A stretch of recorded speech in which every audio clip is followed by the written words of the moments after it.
Hello, Charles. I thought I'd make this little video for you about Gaia. Here's the model. She chose this pose, and here I am sculpting on it. And this takes about 10 sessions to get through a whole sculpture. This is probably by day 3, day 4. Starting to get real, starting to get a little like a real sculpture. That's starting to get real. There it is, finished. Next thing is to cast a piece. There it is in the background. I use a pantograph, which is a tool invented in 1601 to or make it 3 times bigger. And I'm putting mesh on there to hold the clay up.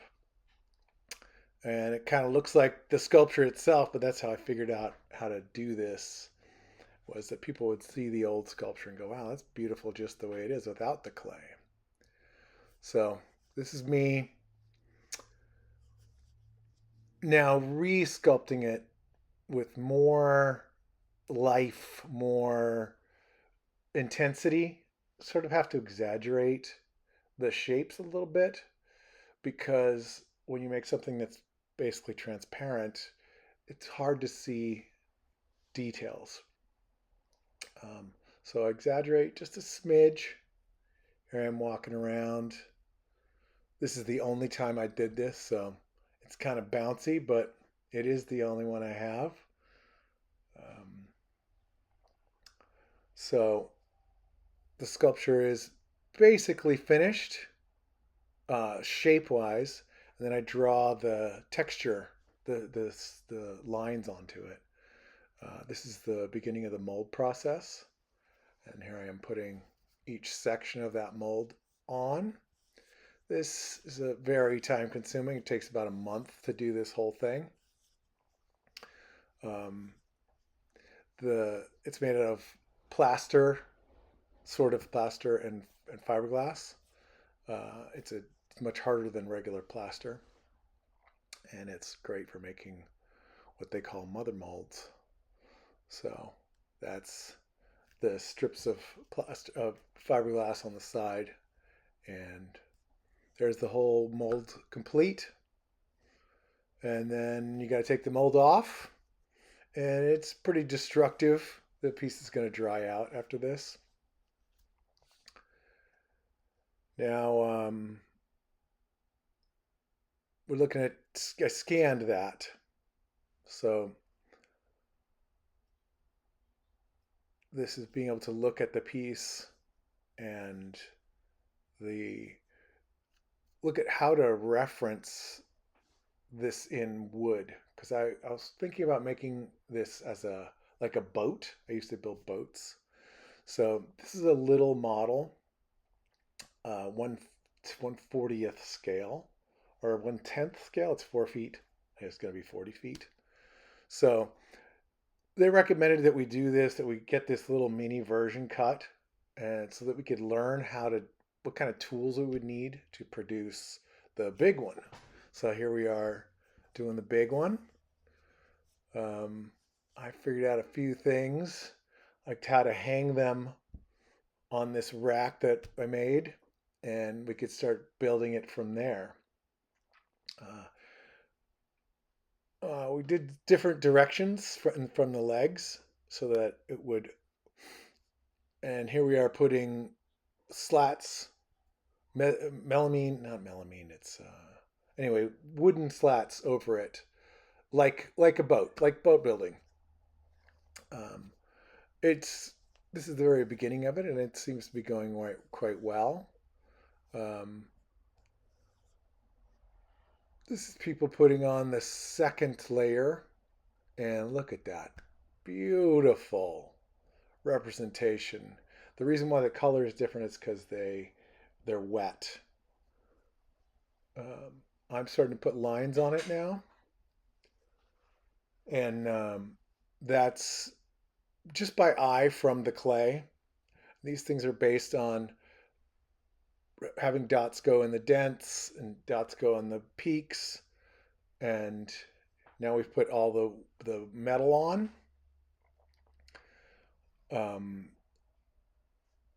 Those are actually parts of circles that cover the whole thing. I did that because if I had done straight lines, I would have sliced through the whole thing, and it turned out just so beautiful. I was sort of forced to do this, and I'm so glad that it happened like that. I always wanted to do the Flower of Life as a build system, and I'll be using that later on in other projects. And this building over a template instead of what I used to do. And there it is, all done. Now I'm going to start on the face while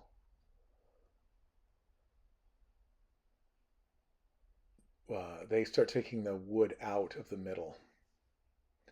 So there's the face, and I'm creating the structure that those Flower of Life is going to be put on to make the face, to make it flow over the face.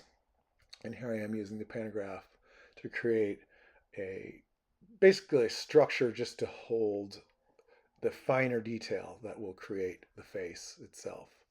And now I'm creating a system to hold those two little pieces of wire that make the flower pattern rounded like that, so that it pushes out and holds them where they need to be to create a vase.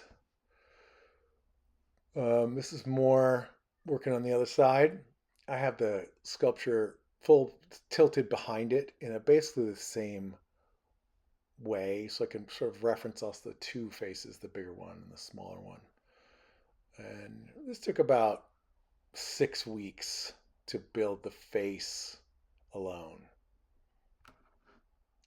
And now, while I was doing that, we were taking the wood out of the frame after it's been ground, and now people are taking the glue off that held it to the wood, and that turned out to be much more difficult than I thought it would be. And this is the little section being taken out. You can see that right in the belly, all the finish welding on the outside and grinding has been done. So it's okay. It's time to take all that stuff out of the middle, and it becomes this super transparent thing that still needs to be electropolished so that the welding marks on it are the little black areas where it's been ground get cleaned up. And there it is, pretty close. And another so transparent. There's people taking the wood out, and there it is again. Okay, so now I'm going to start on the hand, and I'm drawing the pattern onto the 1/3 size to the big one's hand, and getting all those circles to work together. And then I'm about to build the hand using the pantograph. I've set up an armature. I'm setting up the little dot centers that were screwed into the wood version on the body. And in this case, I just have to float them in the air and build the Flower of Life around. That's the wrist and the hand being made.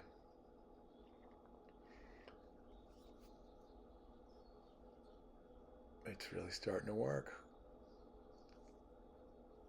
Here's the body. Now I'm putting the mesh on. So there's the face, just the beginning of the face. And here it is finished, and oh my goodness, I love that. I think that just works so well. So happy with it.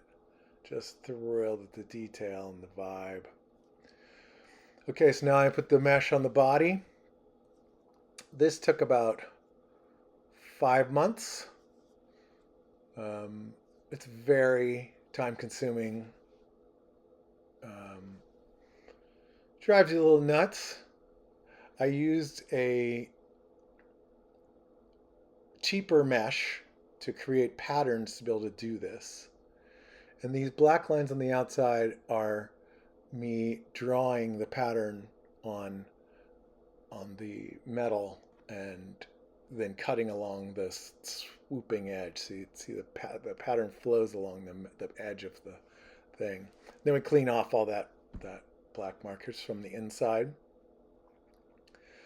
And another shot from the inside. Just beautiful. Here I'm working on the toes that get put on the feet. And there's the body, pretty close to done. I mean, there's the hand going on. And then we started taking it apart, getting ready to go to Burning Man. My next project was a man. It's the only shot I had of it being together. And now it's just about to go to Burning Man.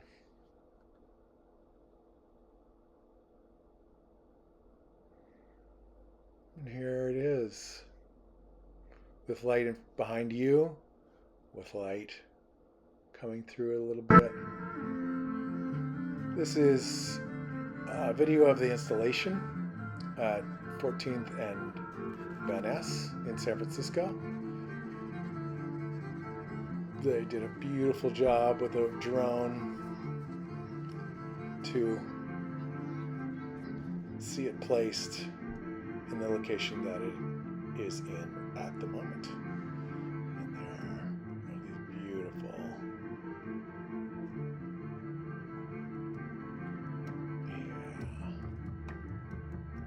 yeah. And here is the install. There's something you might be interested in. This is the Waymo parking lot for all those self-driving cars. And it thinks it's on a truck. One truck gets the whole thing. And this is the wacky rigging system because it's pretty soft as a sculpture. It kind of, it's squishy a bit because it's so empty. Because and I just felt like I needed to leave. See, there's wood in there, and that's so that it doesn't crush when we pick it up with these straps. Because it probably would be okay, but better safe than sorry. And this area was raised up on scaffolding and made just big enough to place the sculpture where it is and have it viewable from the freeway. And yeah, now the legs are coming up. They have their own separate spreader bar they got to use to pick it up. And we have this beautiful drone footage of the whole experience. This was done, it came from Burning Man to this location. And love to see this footage. This is just fun stuff.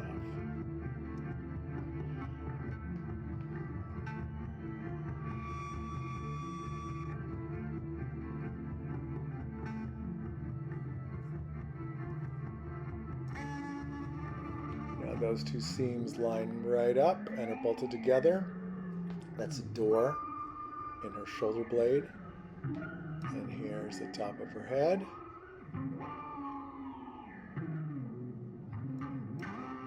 there's the drone following it along. The hair was made by a hairdresser. I came up with the idea of how to use the mesh in making spirals, but she did this beautiful hairstyle. I think it just so beautifully. And the reason why the head comes off is because it can't be taller than 10 feet tall, and so we had to take 2 feet of her head off. I made it just tall enough, like the wrist is as tall as it can be. And here we go again for some sunny,